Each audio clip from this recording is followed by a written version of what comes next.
সুপ্রিয় বন্ধুগণ, আজকে আমরা শিখবো আমি তোমার সাথে নেই, সে আমাদের সাথে নেই, ছাত্ররা স্যারের সাথে নেই। এই জাতীয় বাক্যগুলোকে কিভাবে নেগেটিভ করে পড়া যায়, অর্থাৎ এইরূপ জাতীয় বাক্যকে কিভাবে টেন্সের আলোকে পড়া যায়, সে সকল বিষয়গুলো নিয়ে আজকে ভিডিওটা আলোচনা করব। এছাড়া নিচের অংশগুলো আমরা আলোচনা করব। তাই আসুন ভিডিওটি শেষ পর্যন্ত দেখি এবং পুরো বিষয়টি বুঝে নেই। হ্যাঁ বন্ধুগণ, আজকের ভিডিওটি খান মেথড এ complete book of written spoken English grammar এই বই থেকে নেওয়া হয়েছে। এই বইটির উপর ইতিমধ্যে 450 অধিক ভিডিও লেকচার তৈরি করে ফেসবুক, ইউটিউবে আপলোড দেওয়া হয়েছে। আমাদের ভিডিওগুলো দেখুন, ইনশাল্লাহ প্রতিটি ভিডিও থেকে আপনারা অনেক কিছু শিখতে পারবেন এবং ভালো লাগবে। হ্যাঁ বন্ধুগণ, যাদের ভিডিও লেকচার দরকার তারা আমাদের সাথে যোগাযোগ করতে পারেন, ইনশাল্লাহ আমাদের কাছ থেকে ভিডিও লেকচার নিতে পারবেন। হ্যাঁ বন্ধুগণ, এখন আসুন আমি পুরো বিষয়টা আলোচনা করব। যে লক্ষ্য করুন এখানে সে আমাদের সাথে নেই, অর্থাৎ হলো প্রেজেন্ট এনিমি টেন্স, সে আমাদের সাথে 2 বছর ধরে নেই বা 2 দিন ধরে নেই। প্রেজেন্ট পারফেক্ট, সে আমাদের সাথে ছিল না। পাস্ট এনিমি টেন্স, সে আমাদের সাথে 2 বছর ধরে ছিল না। পাস্ট পারফেক্ট, সে আমাদের সাথে থাকবে না। Future infinite tense. হ্যাঁ, টেন্সের আলোকে কেবল আমরা লক্ষণই হলো 5 ক্যাটাগরির বাক্য আমরা পাচ্ছি, অর্থাৎ 5টি বা টেন্সের বাক্য আমরা পাচ্ছি। তাই আসুন, সে আমাদের সাথে নেই। He is not with us, he is not with us, সে আমাদের সাথে 2 বছর ধরে নেই।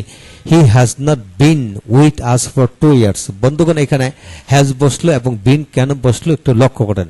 প্রেজেন্ট পারফেক্ট টেন্সে হ্যাভ এস এমনি বসে গঠন আলোকে, তারপর বিন বসলে এম ইজার এর প্রেজেন্ট ফর্ম মানে মূল ফর্ম হলো বি থেকে কিন্তু এম ইজার আসলো। তারপর এম ইজার ওয়াজার বিন, এম ইজার অর্থাৎ বি ওয়াজ বিন, অর্থাৎ কি বি ওয়াজ বিন, এভাবে আমরা পড়েছি। অর্থাৎ এটা হলো ইজের পাস্ট পার্টিসিপল ফর্ম হলো বিন, অর্থাৎ he has not been with us for 2 years, সে আমাদের সাথে 2 বছর যাবত নেই। সে আমাদের সাথে ছিল না। He was not with us, he was not with us, সে আমাদের সাথে ছিল না। সে আমাদের সাথে 2 বছর ধরে ছিল না। He had not been with us for 2 years, he had not been with us for 2 years, সে আমাদের সাথে থাকবে না। He will not be with us, সে আমাদের সাথে থাকবে না। তো এইভাবে যে কোনো বাক্যকে সে আমাদের সাথে নেই, অর্থাৎ আমি তোমাদের সাথে নেই। I am not with you, আমি তোমাদের সাথে নেই। আমি তোমাদের সাথে গত 2 সপ্তাহ ধরে নেই। I have not been with you for 2 weeks, আমি তোমাদের সাথে ছিলাম না। I was not with you, আমি তোমাদের সাথে 2 বছর ধরে ছিলাম, 2 দিন ধরে ছিলাম না। I had not been with you for 2 years, আমি তোমাদের সাথে থাকবো না। I will not বা I shall not be with you। তো বন্ধুগণ, এইভাবে যে কোনো বাক্যকে এইভাবে মিলিয়ে আপনারা পড়ুন বাংলার সাথে ইংরেজি, তাহলে আস্তে আস্তে আপনারা এগিয়ে যাবেন। এখন আসুন এই বাক্যটি যে আমি এখন বাড়িতে আসি, সে এখন ঢাকায় আছে, ছাত্ররা এখন ক্লাসে আছে। এরূপ বাক্যকে নেগেটিভ করে পড়ুন। যেমন আমি এখন বাড়িতে নেই, অর্থাৎ আমি তোমাদের সাথে নেই, আমি এখন বাড়িতে নেই। একটা হলো কোনো ব্যক্তির সাথে নেই, উইথ ব্যক্তি।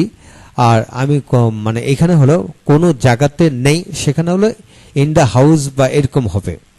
যেমন আমি তোমাদের সাথে নেই, I am not in the house নাও, আমি 2 দিন ধরে আমি 2 দিন ধরে বাড়িতে নেই।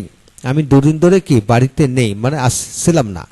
I have not been in the house for 2 days, আমি তখন বাড়িতে ছিলাম না। I was not in the house then, আমি 2 দিন ধরে বাড়িতে ছিলাম না। I had not been in the house 2 days, আমি এখন বাড়িতে থাকবো না। I shall not be in the room today. তো বন্ধুগণ, এখানে লক্ষণই হলো যে এখানে হ্যাভ নট বিন কেন হলো। হ্যাড নট বিন হলো এখানে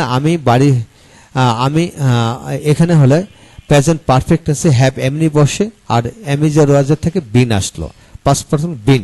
তো এই হলো মূল বিষয়। তো বন্ধুগণ, এইভাবে আপনারা প্রতিটা বাক্যকে এইরূপ গঠনের আলোকে পড়বেন, ইনশাল্লাহ এগিয়ে যাবেন। হ্যাঁ বন্ধুগণ, এই পৃষ্ঠার লাস্ট অংশ হলো আমার আজ কাজটি করার কথা না, এই জাতীয় কথা না জাতীয় যদি হয় I am not suppose to do the work today. তো এইভাবে মেলে বাক্যটি পড়বেন, ইনশাল্লাহ এগিয়ে যাবেন। তো বন্ধুগণ, আজকের এই ভিডিও থেকে আমরা কি শিখলাম একটু রিভিউ করে নেই। যে সে মানে আমি তোমার সাথে নেই, I am not with you, আমি এখন বাড়িতে নেই। I am not in the house now, এইভাবে হবে। অর্থাৎ কোথাও মানে কোনো জায়গাতে নেই বোঝালে ইন দিতে হবে, আর কারোর সাথে নেই উইথ দিতে হবে। এইভাবে আপনি মিলিয়ে পড়ুন, ইনশাল্লাহ এগিয়ে যাবেন। ভালো থাকুন, পরবর্তী ভিডিওগুলো একে একে দেখতে থাকুন। Thank you very much.